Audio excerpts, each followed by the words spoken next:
Hey guys, welcome back to the shop. So I get a lot of comments and questions around what do I do for shop organization and more importantly, things to improve the efficiency in my shop. So I'm going to take 5 here and I'm going to go through my top 10 list of things that absolutely improve efficiency in my shop.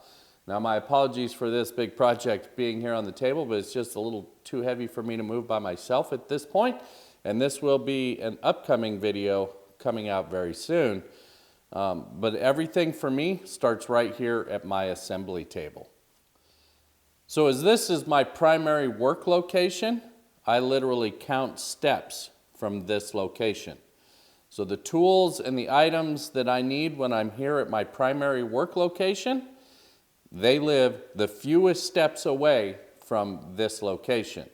That includes all the drawers in the front, which we'll get to in a minute, as well as some of the stuff off of the backside, the air compressor and whatnot.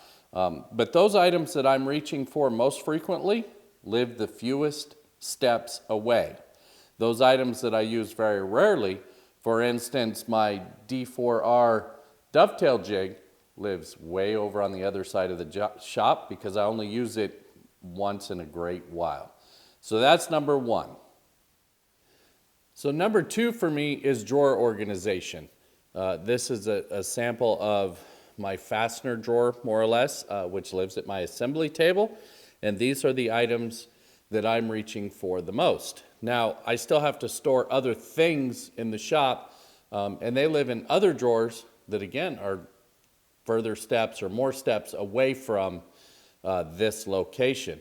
And I'm going to put a whole ton of pictures up here and show you some of the drawer organization ideas that I've come up with over the years that greatly improve my efficiency.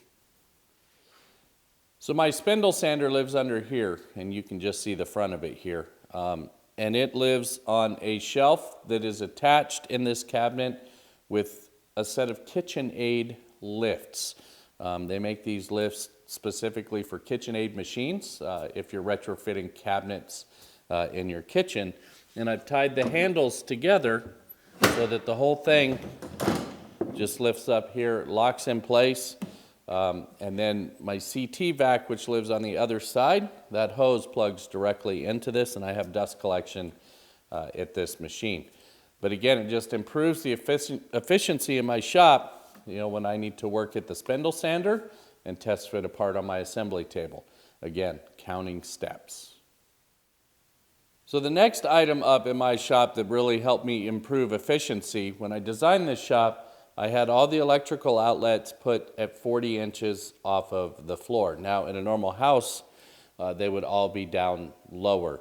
In my last 2 shops, they both had them down lower and had nothing up here.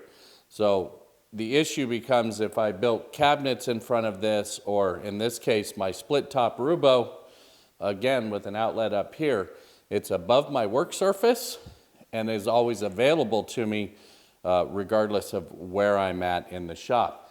If I have one regret about my outlets, I wish I would have probably added more, and this building has a dedicated 200 amp service, so I certainly could have added more outlets.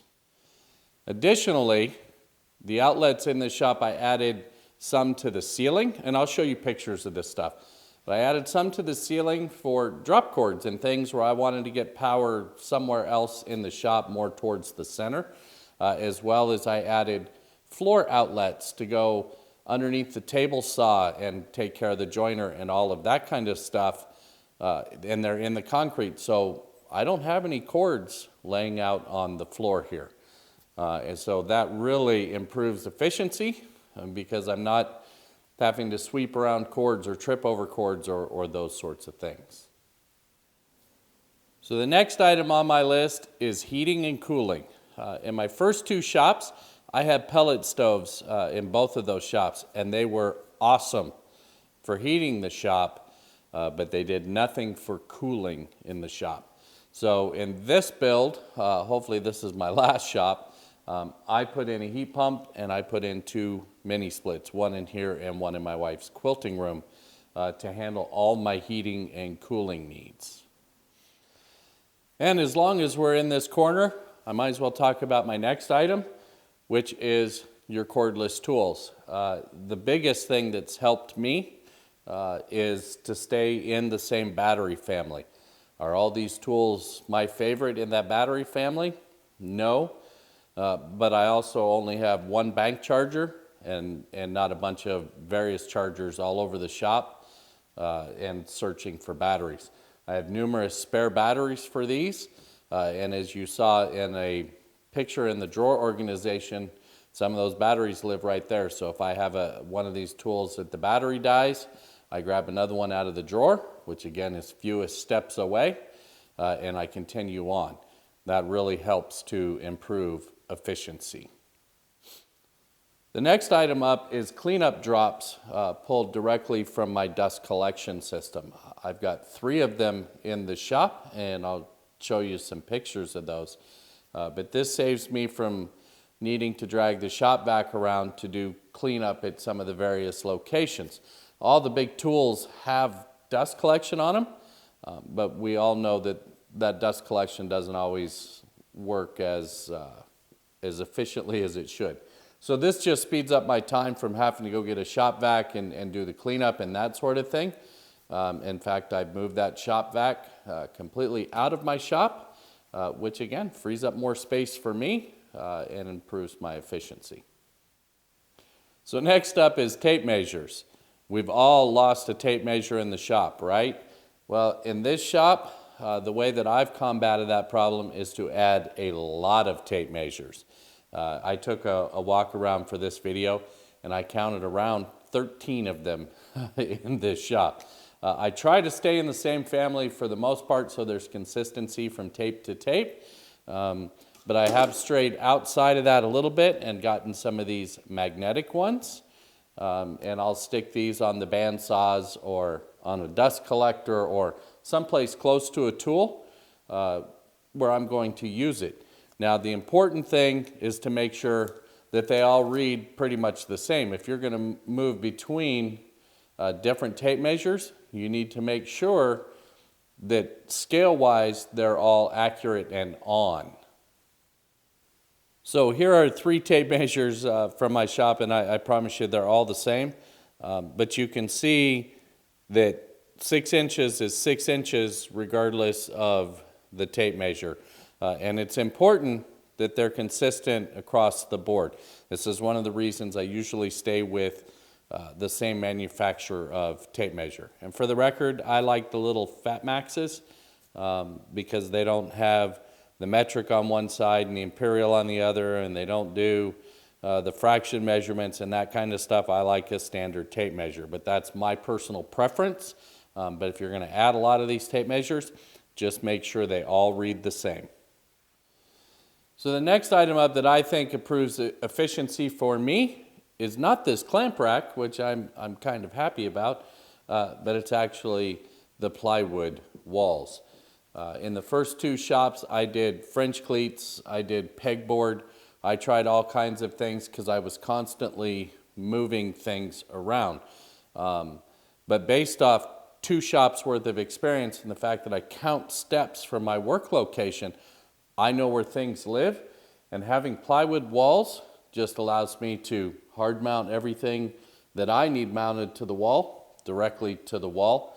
I'm not worried about finding studs or anything along those lines. And once everything has a permanent home, cleanup in the shop is much easier. Organization is significantly improved, and all of that improves shop efficiency.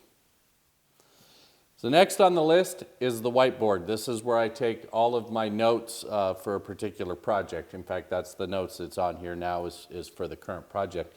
And this literally lives about 4 feet from my working station. I had a little tray here to put dry erase pens in. By the way, there's another tape measure in there. Oh, there's one there on the saw as well. But this helps me keep track. In the previous 2 shops, I didn't use the whiteboard, and I had little pieces of paper running all over the shop, and lo and behold, I could never find the piece of paper that had the information I really needed on it. So I went to this little dry erase board, and it works out fantastically for my needs. And believe it or not, the last item on my list that really helps my shop efficiency are these simple binder clips. These are blue tape and super glued directly to the cabinet. Again, it's about 3 or 4 feet behind my primary workstation, and this is where I hang my plans and drawings for the current project at hand. This is that project that's on my bench now, and all of those reference notes that came out of my SketchUp drawing, they all live right here, and they'll live here for the duration of that project, and then go away when it's done, and the next set will hang up in its place. But again, having all of that information right at hand really improves shop efficiency. The drawings are here. My whiteboard is 4 feet to this side with my individual notes as I'm working through parts, and having all that information right there means I'm not walking all the way across the shop to find some information that I need right now. Well, there you go, guys. That's my top 10 list for things that improve shop efficiency for me. Your shop may be a different size. Your shop may be a different configuration. It doesn't really matter. The concepts are pretty much the same, and it all starts with counting steps from your primary work location. So that's going to wrap it up. If you got any questions or comments or whatever, all my information is in the show notes, and I would encourage you all to use it. I do answer all the questions. So until next time, guys, take care.